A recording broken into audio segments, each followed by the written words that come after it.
So our next speaker is Maren, who's an LRGF fellow from the University of New Mexico in the area of electrical engineering with her advisor, Mark Gilmore. And she has done residencies at Los Alamos and Sandia National Laboratory, and then we'll probably go to Livermore just to get the trifecta.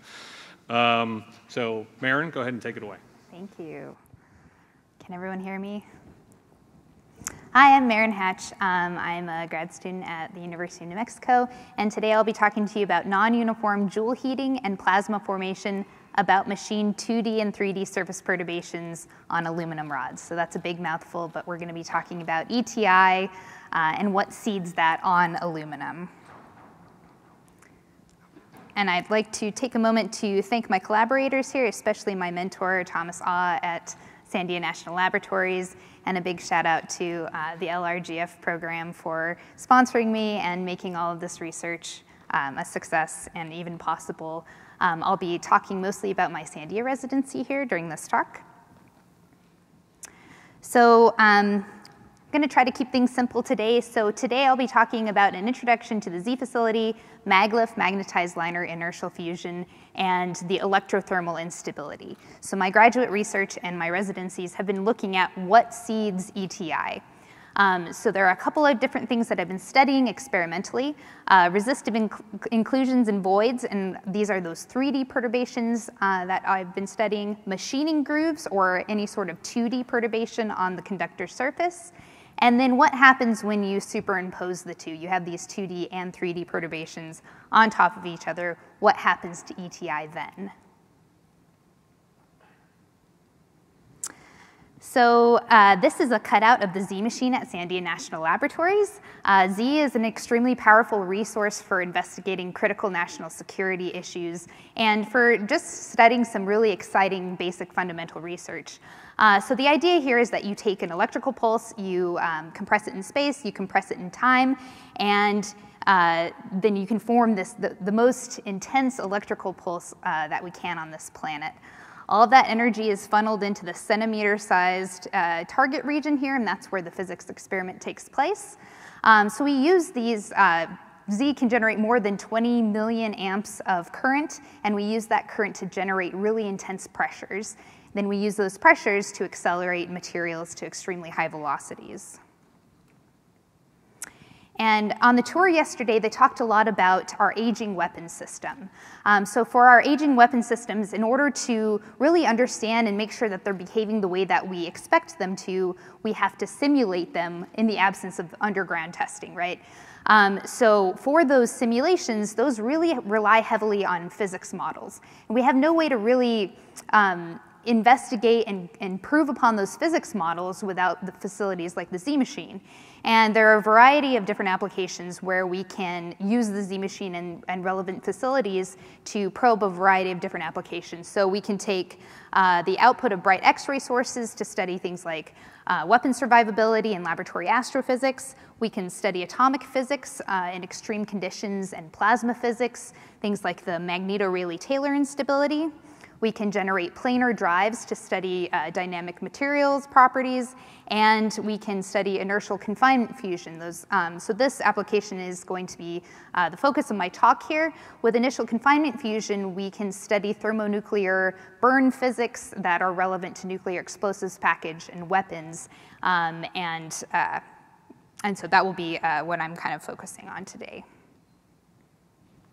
Many of you are probably familiar with the maglev platform, but I'll briefly describe it here. So the maglev, magnetized liner inertial fusion platform, it relies on these three main steps, simulation courtesy of Chris Jennings at Sandia National Laboratories. So you take this cylindrical beryllium cylinder, and we put 10 to 20 axial magnetic field inside of this beryllium cylinder that's filled with gaseous deuterium. Then we fire a kilojoule class laser into the fuel there. It heats to a few hundred EV, and then we use Z's intense current to adiabatically compress this cylinder to reach thermonuclear conditions. One problem with this platform is something called the magneto-Rayleigh-Taylor instability. And so here's a radiograph kind of showing what that looks like. So the magneto-Rayleigh-Taylor instability happens when you have a light fluid, so in this case the magnetic field accelerating a heavy fluid, in this case the metal liner, and that magnetic field can actually penetrate into the walls of the liner, and this compromises the uniformity of your implosion. There have been a lot of experiments and simulations trying to understand the growth of MRT. So here we have a couple of radiographs. This is experimental radiographs where you can see those MRT spikes here. This middle panel is a simulation where they just had a random white noise perturbation added to the exterior of the liner and then imploded it in the simulation. And you can see there's not great agreement between the severity of the MRT spikes. However, when they added these azimuthally correlated perturbations around the outside of the liner and imploded it, we get much better agreement. So this means that, here's kind of an image of how that non-uniform implosion looks. And so we found out that there's something in the initial conditions that's causing this instability. And so we really need to understand the initial conditions of our liners to potentially mitigate what's happening here. One of the leading hypotheses about what is seeding MRT is called the electrothermal instability. So this has been the focus of my research during my time at Sandia. So ETI is an ohmic heating-driven instability caused by dependence of electrical resistivity on temperature T. And so it's this feedback loop here that has to do with the resistivity and temperature. Gamma here is the linear growth rate, and you can see that it relies on terms like resistivity as a function of temperature and resistivity as a function of mass density. So the idea here, I've kind of drawn this cartoon where we have the red arrows that represent our current that's traveling, and then these blue circles are any sort of perturbation on our surface, so inclusions or voids that you might find in a metal. And what happens is that current is traveling up and it has to divert around these obstacles. So you can kind of think of like water flowing in a river and it has to divert around rocks. And so what happens is that kind of ripples out in the center here, and so that creates these azimuthal, the azimuthal stage of ETI. On the right-hand side here, we have a couple of panels of intensified CCD images. So at the University of Nevada, Reno, they exploded, so as opposed to imploding, they exploded these aluminum rods 6061. In this top panel, this is an image of the imperfections in 6061 on the surface. You can see there's just non-uniform heating in these little spots where those imperfections existed. Later in time, they start to azimuthally expand, so that's kind of what I explained here in this cartoon. And then the last stage is down here where you get these axial plasma filaments that start to form. So we have these, here's a drawing from theory where we have a resistive sphere, and you can see again that the current is traveling in this direction, and you can see that it's having to divert around that sphere, and we have an amplified current density, so that J over J naught, at the equator of this sphere. So you can see that at the equator it starts to amplify as much as 1.5 times. So that's pretty significant current density amplification. But where do we get things like this, like these resistive voids and inclusions in our metal? Unfortunately, they're all over the place. So beryllium S65, this is a center grade beryllium that we use on the Z machine, and you can see that while they're micron scale inclusions, there's inclusions of aluminum and iron kind of all over in this material. Here we have another image of all the voids that exist in the bulk of that material. Our best efforts here of getting a really pure beryllium without a lot of inclusions and voids is this IF1, but still they persist. So it's really important to understand what's going on there and how this affects our experiments. We use aluminum as a surrogate for beryllium in order to study some of these things. It's not used on the maglev platform for these particular experiments, but we can use it to kind of study similar to beryllium, but we still have inclusions of varying resistivity like magnesium, iron, and silicon. Here's another image where you can see the inclusions and voids here.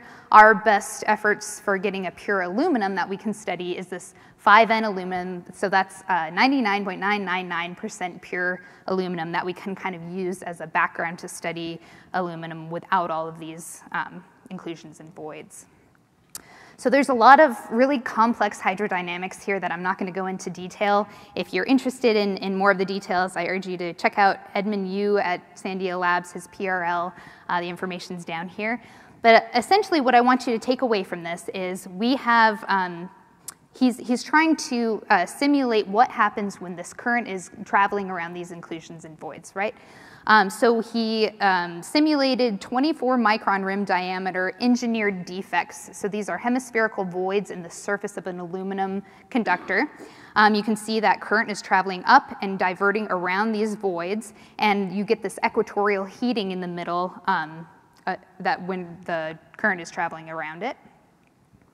Next, what happens is those voids are heating up. So the metal is melting and it's starting to collapse into the center of that void. And when you have a redistribution of mass, you can get an alteration of conductivity. So what happens is the conductivity is altered, and the current is now, instead of diverting around those voids, it's pulled into that center, and it creates this bump. And so the current's getting pulled into this bump, and these hot spots form at the top and the bottom of the bump. So when you have flow over a hill, it's fastest at the base of that hill. So that's kind of what we're talking about here. We have a synthetic self-emission of some of the heating that happens at the poles of those engineered defects. And then those hot spots explode. And this can create a current-carrying channel that forms between. Those are those plasma filaments that we saw in the ICCD images previously. So in order to validate the simulations, this is where some of my graduate research comes in. We use the 1 megaamp Mykonos accelerator at Sandia National Laboratories to kind of try to study experimentally this ETI and validate these simulations. So we used this accelerator. We have these barbell targets. They're about this big, 1 millimeter center region of interest there. And we're using that 5N aluminum. So we're using the 5N so we don't have really any native inclusions or voids on our metal, except for the ones that we intentionally dig out of the surface. So these are those engineered defects. So here's just an example of some of the parameters, but we do vary the parameters, the depth, the center-to-center spacing, the diameter, and the orientation to study how some of these different orientations and configurations might affect ETI. So then here is an image. So this is another ICCD image. Let me explain what we're looking at here. These circles are where the engineered defects started out, where we on the rod. So they're 72 microns apart, 24 microns in diameter. And this is a falsely colored image in MATLAB. So essentially, for the purpose of this talk, the color is representing temperature. So when we have this blue cold metal in the background versus the red that can be, it's the brighter emission from self-emission. And so I'm going to show you a lot of these images, self-emission images. These are sub-EV. This is happening right before the explosion of the rod. So self-emission images is one of our main workhorse diagnostics that we're using to diagnose these things. So we have good agreement between simulation and experiment, right? We have these hot spots at the top and the bottom of the engineered defects. They start to elongate azimuthally, which is that first phase of ETI, and then they can connect axially with those filaments. These are some of my first shots on the Mykonos accelerator, where you can see there's those hot spots at the top and the bottom, and here's that image with the axial filament that's connecting the two. Comparing the experiment and simulation. So here we have the solid line is the experiments, dotted line are the simulation, and we get good qualitative agreement where you can see if you take a line out going straight through one of these emission zones, it's low here, so we're going this way, and we're going vertically in this image. So you get a peak, you get a dip, you get a peak, and then this is the background, and you get a peak, dip, peak. And so we have good qualitative agreement, and this is really exciting. This is something that before these simulations happened and then we were able to show agreement with the experiments, we didn't nobody really predicted that it was going to have this weird pattern that I'll refer to as cat eye emission because it resembles cat eyes. So this was a really exciting result. So then I started designing different configurations of these engineered defects so we could look at different things and how ETI is growing and how it's affecting our explosions of these rods. So for instance, on the left-hand side, I have two pairs. One is axially oriented, one is azimuthally oriented.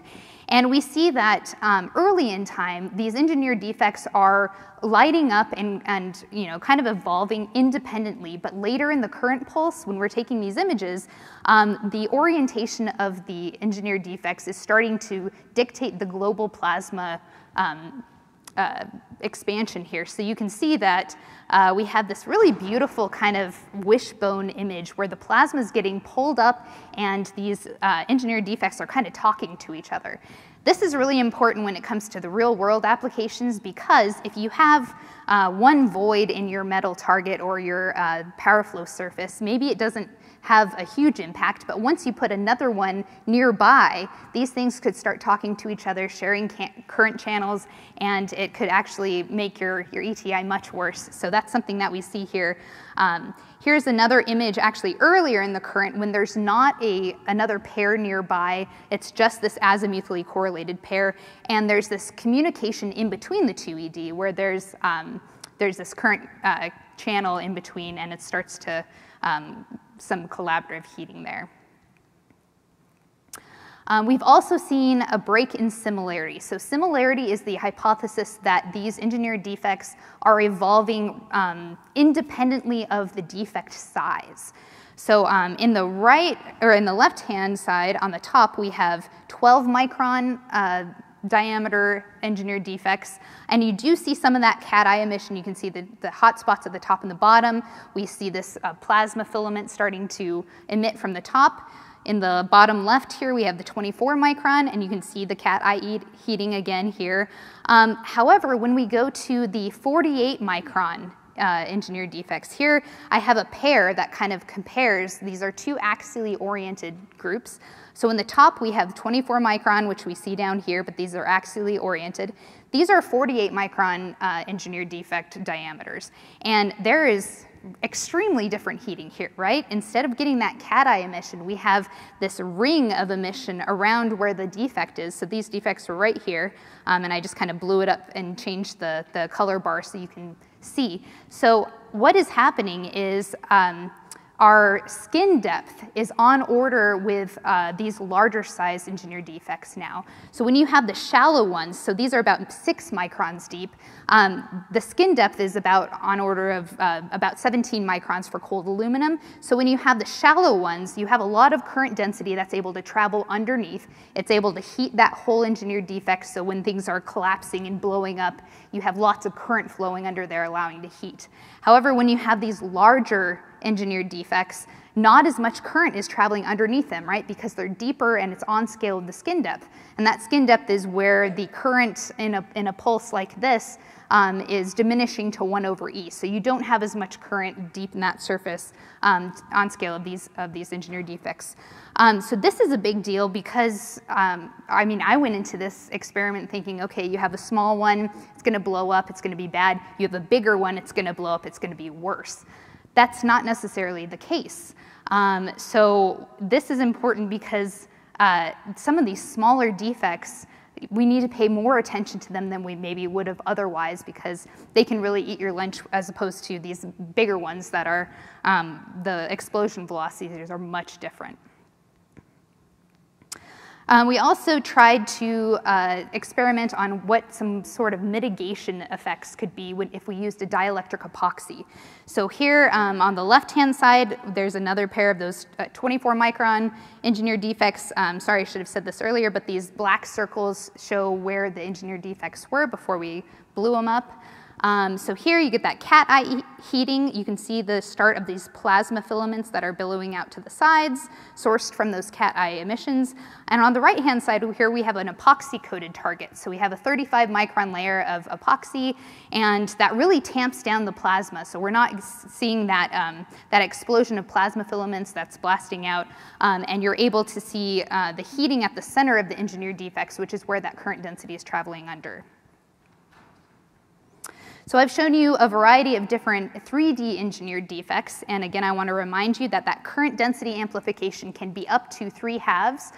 For these quasi-hemispherical engineered defects that I'm looking at, it's more like 1.25, but you can see how the heating kind of concentrates around the center here. But this also happens for 2D, so things like sinusoidal perturbations. And here, this really relies on the ratio of amplitude over lambda. And here, this is just from theory where you can see that the maximum current density is in the valley, the trough of that sinusoid. The minimum is on the hill, and then you have your unperturbed current density over here. But I'll draw your attention to that A over lambda. And Edmund Yu at Sandia was able to show that small perturbations can drive substantial amplification as long as the wavelength is small. And so I am a little behind here, but we had a lot of really exciting results showing that there were different levels of heating that followed with the A over lambda ratio, and you get this collaborative heating along with the engineered defects. So there's some really beautiful pictures here. And I will skip to my conclusion slide. So we've seen breaks in heating similarity, and some sort of correlative behavior between the divots and the sinusoidal emission. So thank you. All right, let's give Maren a hand.